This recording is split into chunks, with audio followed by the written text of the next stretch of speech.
যারা এখন লুটপাট সন্ত্রাসী কর্মকাণ্ড চালাচ্ছে, অন্তর্বর্তী সরকার গঠনের পর তাদের আগে বিচার করা হবে, এমন হুঁশিয়ারি দিয়েছেন বৈষম্য বিরোধী ছাত্র আন্দোলনের কেন্দ্রীয় সমন্বয়ক ইসমাইল সম্রাট।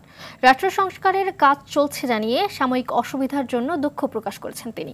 বলেন, হায়নার হাত থেকে দেশকে উদ্ধার করে রাক্ষসের মুখে দেয়া যাবে না। হানাহানি প্রতিহিংসার রাজনীতি বন্ধ না হলে আবারও আসবে 5 আগস্ট। আরও জানাচ্ছেন এয়ার বাদল। কোটা সংস্কার আন্দোলন থেকে রাষ্ট্র সংস্কার আন্দোলন, যার মূল শক্তি বৈষম্য বিরোধী ছাত্র জনতা। বড় রাজনৈতিক দল যা করতে পারেনি, অল্প কয়েকদিনে তা করে দেখিয়েছে ছাত্ররা। তবে অর্জিত বিজয়ের পর পুলিশ বাহিনীর সদস্যরা কর্মবিরতিতে থাকায় আইন শৃঙ্খলা পরিস্থিতির অবনতি হয়। সরকার পতনের পর লুটপাটকারী ও সন্ত্রাসী কর্মকাণ্ডে বিব্রত বৈষম্য বিরোধী ছাত্র আন্দোলনের নেতারা। কেউ যদি সে যেই দলেরই হোক না কেন, কেউ যদি কোনো হানাহানি, হত্যা, ভাঙচুর, ডাকাতি, লুটতরাজ এদের সাথে যুক্ত থাকে, তাদের সবাইকে আইনের আওতায় আনা হবে খুব দ্রুত সময়ের মধ্যে। সুতরাং আমি মনে করি আমাদের কোনো মানে যারা বৈষম্য বিরোধী ছাত্র আন্দোলনে ছিল তাদের কোনো লোক এই মানে সন্ত্রাসী কর্মকাণ্ডটা করছে না। তো যারা করছে তারা কিন্তু দিন শেষে আমরা সবাই তাদেরকে চিনি। যে এলাকায় হচ্ছে সে এলাকায় কিন্তু ফেজগুলো নন ফেজ। তো তারা এটা করলে হবে না যে এই পরিস্থিতিতে একটা কিছু করছি যে আমরা সারা জীবনে এটা করব না। আজকে যদি আমি আপনাকে দায়িত্বের সাথে বলছি, আজকে যদি থানাগুলো ঠিক হয়ে যায়, আজকে থেকেই বিচার করা শুরু হবে প্রথম যে কোথায় কোথায় এই সংঘর্ষগুলো হয়েছে। এই বিজয়ের লগ্নে আমাদের বিজয়কে নস্যাৎ করার জন্য এই দুর্নীতিকারীরা, এই সন্ত্রাসীরা কোথায় উৎপেতে ছিল এবং তারা কোথায় নৈরাজ্য সৃষ্টি করেছে। সুতরাং যারা নৈরাজ্য সৃষ্টি করতেছে তাদের উদ্দেশ্য আমি বলবো, তাদের পরিচয় একটাই এই সময় জাতির কাছে, তারা সন্ত্রাসী। সুতরাং তাদেরকে বিচারের আওতায় আনা হবে, এটা আমি আপনাকে দায়িত্ব নিয়ে বলছি। এটা আমরা দেশবাসীর কাছে মানে একটা কমিটমেন্টের জায়গায় থাকতে হবে। তাহলে দেশের যদি দেখেন স্বৈরাচার হাসিনা যেভাবে 15 বছর দেশটা চালিয়েছে যেই স্বৈরাচারী কায়দায়, এখন যদি আমরা সেই জিনিসটার পুনরাবৃত্তি করি তাহলে মানুষ কি বলবে? আমাদের এত 1000-এর উপরে আমাদের শহীদ হয়েছে, তাদের কি হবে? 5000-এর উপরে যে পঙ্গুত্ব বরণ করেছে তাদের রক্তের সাথে কি আমরা বেইমানি করব? আমরা তো বেইমানি করতে পারবো না। সুতরাং আমরা দেশবাসীর উদ্দেশ্যে বলবো, আপনারা ধৈর্য হারা হবেন না। এই দেশপ্রেমিক ছাত্র জনতা দেশের দায়িত্ব নিয়েছে, আপনাদেরকে একটা সুন্দর সাম্যের বাংলাদেশ তারা উপহার দিবে।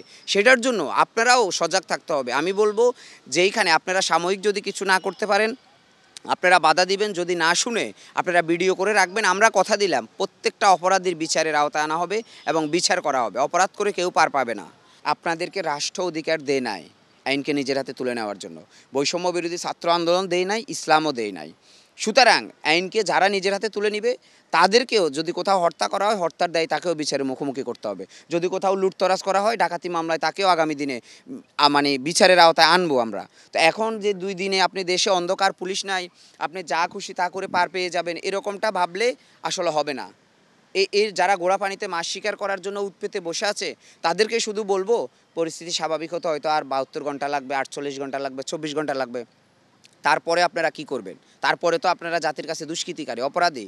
আজকে যারা চাঁদা চাচ্ছেন বিভিন্ন জায়গায়, তাদেরকে তো আমরা চাঁদাবাজ বলবো। কারণ আমরা তো এই বাংলাদেশ সৃষ্টি করি নাই যে আপনারা চাঁদা চাইবেন, যা খুশি তা করবেন, লুটতরাজ করবেন। যদি হাসিনার মতো একই কাজ আমরাও করি, তাহলে আমাদের সাথে আর তাদের সাথে পার্থক্য কী? আমরা তো বলে আসছি যে আমরা দায়বদ্ধ, আমরা দেশপ্রেমিক, আমরা সব। হ্যাঁ, তাহলে দেশপ্রেমিক হলে তো আমি রাষ্ট্রীয় সম্পদ নষ্ট করতে পারি না, কারণ এই সম্পদ তো হাসিনা না, এই সম্পদ আমাদের ট্যাক্সের টাকায় কিনা। তো এই জায়গাগুলো আসলে ক্লিয়ার করতে হবে। দেখুন, আমি দায়িত্বের সাথে বলছি, আজকে বাংলাদেশের যেখানে যেখানে গণ্ডগোল হচ্ছে, ডাকাতি হচ্ছে, এর সাথে শতভাগ না থাকুক 80% বা 70% এই খুনি সরকারের দোসররা, স্বৈরাচাররা কিন্তু এই কাজগুলো করছে। অলরেডি মোহাম্মদপুরে একটা ডাকাতি হয়েছে, সেনাবাহিনী কালকে রাত্রে গিয়ে দিয়েছে, বলছে যে আওয়ামী লীগের এক নেতার নির্দেশে তারা বিহারি ক্যাম্প থেকে এসে এই ডাকাতিগুলো করতেছে। তো তারা কিন্তু পালিয়ে আছে, কিন্তু তাদের সব আওয়ামী লীগকে তো আপনারা চিনি না। তো তারা নেতারা কমান্ড দিয়ে এই ডাকাতিগুলো করাচ্ছে, লুটতরাজগুলো করাচ্ছে, তার দায়ভার দিচ্ছে কার উপর? আমাদের উপর। এবং আমাদের এই বিজয়টাকে তারা নস্যাৎ করতে চাচ্ছে।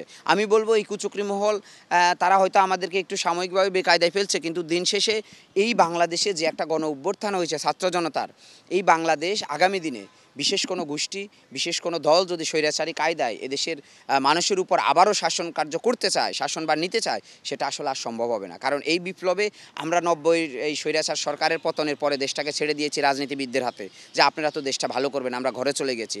1971 সালে যদি স্বাধীনতা মুক্তিযোদ্ধারা যদি সামনে এসে বলতো যে না, পলিটিক্যাল লিডারদের সাথে আমাদেরকেও রাখতে হবে, আমরাও করব, তখন বাংলাদেশের আজকের এই পরিস্থিতি হতো না। সুতরাং আমি বলবো এই বাংলাদেশের অতীত ইতিহাস থেকে শিক্ষা নিয়ে বাংলাদেশের দেশপ্রেমিক ছাত্র জনতা দেশ গড়ার কাজে যেভাবে নেমে পড়েছে, আমি মনে করব আমরা দেশটাকে একটা সাম্যের বাংলাদেশ, কল্যাণময় রাষ্ট্র হিসেবে। সম্রাট জানান, স্টুডেন্ট পাওয়ার সেল থেকে অন্তর্বর্তী সরকারের কার্যক্রম মনিটরিং করা হবে। দেশে আর অনিয়ম দুর্নীতি চলতে দেয়া হবে না। মুক্তিযোদ্ধাদের সম্মান দেওয়ার দাবিও জানান এই নেতা। যতদিন পর্যন্ত বাংলাদেশ থাকবে ততদিন পর্যন্ত তারা বাংলাদেশের প্রতিটা সরকারকে মনিটরিং করবে। যেখানে দুর্নীতি হবে, অন্যায় হবে, প্রয়োজনে ধরেন এখন যদি একটা ন্যাশনাল ইলেকশন হয়, সেখানে যদি ওই সরকার যদি একই কায়দা যায়, আমরা 6 মাসের মধ্যে আবার সারা ছাত্র জনতাকে ডাক দিব যে বিপ্লব করো, এই সরকারকে হটাও। তো এই কাজগুলো কিন্তু আমাদের অব্যাহত থাকবে, কারণ বিপ্লবীদের রক্ত কখনো ঘুমায় না। যদি দেখেন বিপ্লবীদের রক্ত যদি ঘুমাতো, তাহলে এই তরুণ ছেলেরা, তাদের মধ্যে যদি দেশপ্রেম না থাকতো, বুলেটের সামনে কি তারা বুক পেতে দিত? 16 বছর 14 বছরের একটা ছেলে, সে কী বুঝে রাজনীতি ভাই, কি বুঝে? তার কথা হচ্ছে দেশটা এখন স্বৈরাচারে ধ্বংস করে নিচ্ছে, আমাকে দেশ বাঁচাতে হবে, আমাকে গুলি করো। তো এই প্রজন্মের মধ্যে এই মনোভাব, আপনি কি করে বলেন তারা বিপ্লবী না? তাদের রক্ত কখনো ঘুমাবে না। বাংলাদেশ সংস্কারের কাজ চলছে, দেশবাসীকে বলবো হয়তো আপনাদের সাময়িক অসুবিধা হচ্ছে, কিন্তু এই অসুবিধাটা খুব অল্প সময়ের মধ্যে কেটে যাবে এবং আমরা আপনাদের সাথে দায়বদ্ধ। আগামী দিনে এই খুনি হাসিনার মতো এরকম কোনো সরকারকে বাংলাদেশে আর প্রতিষ্ঠিত হতে দেওয়া যাবে না এবং তারা হবেও না। দুঃসাহস কেউ করবেও না। যদি কেউ করে, আমি বলবো তারা এই সময় শুধরে যাবে এবং দেশপ্রেমিকদের কাতারে চলে আসবে। এটা হচ্ছে বার্তা। আপনার জমি যদি কেউ বেদখল করে নেয়, আপনি সেটা বলেন আমাদেরকে যে আমাদের জমিগুলো বেদখল হয়ে যাচ্ছে, আমাদের বাড়ি বেদখল হয়ে যাচ্ছে, আমরা ওনার থেকে টাকা পাবো, আমার 5 বছর আগে আমার টাকাটা মেরে নিয়ে গিয়েছে। অর্থাৎ প্রতিটা জায়গায় একটা সিস্টেমের মধ্যে আসবে। এই বিচারহীনতার যে 15 বছরের যে সংস্কৃতি, সেই সংস্কৃতি যদি আমরা ভাঙতে না পারি, অথবা সেই পুরানো সংস্কৃতি যদি আমরা আবার পুনরাবৃত্তি করি, তাহলে তো ভাই আমাদের স্বাধীন করে তো কী হলো? যে লাউ সেই কদু হয়ে গেল। সুতরাং এই জায়গাগুলো আমাদের জীবন থাকতে আমরা এই খুনি হাসিনার ট্যাঙ্কের সামনে, বন্দুকের সামনে বুক পেতে দিয়েছি। আবার যদি কোনো খুনি আসে, তার সামনেও আমরা বুক পেতে দেব। আমরা মরতে যখন শিখেছি, আমাদেরকে কেউ বাঁচাতে পারবে না। কয়জনকে মারবে? আজকে পুরো বাংলাদেশ স্টুডেন্টদের, মানে বাংলাদেশের এমন কোনো জায়গা আছে যেখানে আপনি শত শত হাজার হাজার স্টুডেন্ট পাবেন না, এবং তারা সচেতন, দেশপ্রেমিক। এটা আপনি বলবেন অন্য ক্যাটাগরির মধ্যে, অন্য কোনো পেশাজীবীর মধ্যে আপনি যদি 100 জনের মধ্যে 10 জন বা 15 জন যদি আপনি অপরাধী পান, করাপ্টেড পান, কিন্তু স্টুডেন্টদের মধ্যে আপনি 100 জনের মধ্যে, আমি তো বলবো যে 2-1 জন ছাড়া, মানে 2-1 জন যদি বাদ দেন, 98 জন দেশপ্রেমিক। তাহলে আপনাকে এই জায়গাটা তো আস্থার জায়গায় নিয়ে আসতে হবে। এবং যারা আজকে দেশপ্রেমিক, যারা আপনি এই প্রকৃত অর্থে এই স্বাধীনতা যুদ্ধে অংশগ্রহণ করে দেশটাকে স্বাধীন করেছে, তাদেরকেও আমাদেরকে মূল্যায়ন দিতে হবে। দেশের মানুষকে পাশে থাকার আহ্বান জানিয়ে বৈষম্য বিরোধী ছাত্র আন্দোলনের এই নেতা বলেন, সরকার গঠনের পর রাজনৈতিক দলগুলো যদি তাদের চরিত্র না বদলায়, তাহলে 5 আগস্ট বারবার আসবে। এই 24-এর যারা এই যুদ্ধ করে যারা দেশটাকে স্বাধীন করেছে, তাদেরকে আমরা 2024-এর মুক্তিযোদ্ধা বলবো। অর্থাৎ 1971 সালের মুক্তিযোদ্ধারা যেভাবে সম্মান পেত, যেই সুযোগ সুবিধা পেত, একই স্কেলে এই সুযোগ সুবিধাটা পাবে। এবং যারা আহত হয়েছে, তাদের সম্পূর্ণ চিকিৎসা রাষ্ট্র করবে। এবং প্রকৃত অর্থে তারা যদি তাদের শারীরিক কোনো ক্ষতি হয়, যদি তারা যদি পঙ্গু হয়, তাহলে রাষ্ট্র তার পরিবারের একজনকে সরকারি চাকরি দিয়ে তাদেরকে আমরা যথাযথ মর্যাদা দিব, এই মুক্তিযোদ্ধাদেরকে 24-এর। কারণ তাহলে তো আবার বৈষম্যের শিকার হয়ে যাবে। 71-এর মুক্তিযোদ্ধাদেরকে যদি আমরা সুযোগ সুবিধা দিই, 24-এর মুক্তিযোদ্ধাকে যদি না দিই, তাহলে তো সামনে যদি আবার কোনো ক্রাইসিস আসে, কেউ তো বিপ্লব করবে না, যুদ্ধ করবে না, এটাই স্বাভাবিক। তো যুদ্ধ শেষে যদি আমরা যোদ্ধাদেরকে ভুলে যাই, তাহলে তো আমরা তাদের সাথে এক প্রকার বেইমানি হবে। সুতরাং আমাদের এই মুহূর্তে প্রথম কাজ হচ্ছে, আমরা বলবো আমরা সেই লিস্ট করতেছি, কিন্তু রাষ্ট্র উদ্যোগ নিয়ে রাষ্ট্রীয়ভাবে তাদেরকে লিস্ট করতে হবে। যারা গুম হয়েছে, যাদেরকে হত্যা করা হয়েছে, তাদেরকে প্রত্যেককে 24-এর মুক্তিযোদ্ধা, ওখানে প্রয়োজনের সংবিধানে একটা এক্সট্রা আইন পাস হবে, 2024-এর মুক্তিযোদ্ধা, তাদের তালিকা থাকবে, কার বাড়ি কোথায়, তাদের ফুল ডিটেলস থাকবে। এবং তাদের পরিবার যদি অক্ষম হয়, তাদেরকে সরকারিভাবে সহায়তা দেওয়া হবে। এই কাজগুলো করতে হবে, কারণ তা না হলে একজন মানুষ দেশের জন্য প্রাণ দিয়ে দিবে, আমি আপনি সেই একই দেশে থাকবো আর বলবো দেশ স্বাধীন হয়ে গেছে, এখন আমরা ঘুরবো, খাবো, লুটপাট করবো। এটা কি হয়? এটা হতে পারে না। এটা আমরা দেখেছি 1971 সালে এই ভুলটা হয়েছে। মুক্তিযোদ্ধারা দেশ স্বাধীন করে তারা ঘরে চলে গেছে, যে দেশ তো স্বাধীন হয়ে গেছে, আমাদের দায়িত্ব শেষ। তো এই কথা আমরা ওই জায়গা থেকে শিক্ষা গ্রহণ করে, 90-এর স্বৈরাচারের অভ্যুত্থানের পরে আমরা শিক্ষা গ্রহণ করে আমরা এখন ভেবেছি যে আমরা যারা আছি বিপ্লবীরা, আমরাও মুক্তিযুদ্ধে এখন। সুতরাং আমাদের কাজ এখনও শেষ হয় নাই। যতদিন পর্যন্ত বাংলাদেশ পুরোপুরিভাবে বৈষম্যমুক্ত না হবে, ততদিন পর্যন্ত এই ছাত্র সমাজের তীক্ষ্ণ দৃষ্টি প্রশাসনের উপর থাকবে, দেশের উপর থাকবে, রাজনীতিবিদদের উপর থাকবে, যে কেউ অপরাধ করে পার পেতে পাবে না। যারা আমাদের আন্দোলনে ছিল, প্রত্যেকটা মানুষ সমন্বয়ক। তো আপনি নিজেকে একজন সমন্বয়কারী মনে করে আপনি যেখানে দুর্নীতি হচ্ছে ওই জায়গাটা সমন্বয় করেন, আপনাকে কে বাধা দিচ্ছে? যদি কেউ বাধা দেয় তাহলে আমাদেরকে বলুন, আমরা আবার আন্দোলনে ডাক দেব। তো এই জায়গাগুলো আমি জাতির কাছে ক্লিয়ার করলাম। আর একটা মেসেজ আমি শুধু দেশবাসীর উদ্দেশ্যে বলতে চাই যে আপনারা এই মুহূর্তে যেখানে যেখানে হামলা, হরতাল, লুটতরাজ, অগ্নিসন্ত্রাস হচ্ছে সেখানে আপনারা যেভাবে করে এই খুনি হাসিনার পতনের জন্য যেভাবে আপনারা ঐক্যবদ্ধ হয়ে সেখানে প্রতিরোধ করেছেন, একই ভূমিকায় আপনারা এখন পালন করেন। যেখানেই কারো বাড়িতে আগুন দেওয়া হবে, দিন শেষে ওই বাড়িটা কার? যদি সে অপরাধী হয় তার বিচার হবে, তার ফাঁসি হবে, যাবজ্জীবন হবে। কিন্তু সম্পদ, এটা তো আমার দেশের সম্পদ। তাহলে আমি দেশপ্রেমিক হয়ে তো আমার একটা স্থাপনায় অগ্নিসংযোগ করতে পারি না। হ্যাঁ, সেটার মালিকানা যদি অন্য কারো হয়, এখন মালিকানা রাষ্ট্র বলবে যে এটা এখন প্রকৃত মালিকের কাছে ফিরিয়ে দিবে।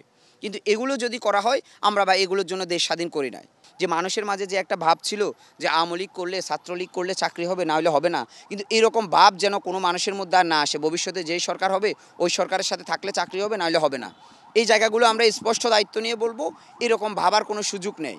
মানুষ আজকে সচেতন এবং মানুষ সিদ্ধান্ত নেবে যে আগামী সংসদে প্রকৃত অর্থে তাদের প্রতিনিধি যাচ্ছে কিনা।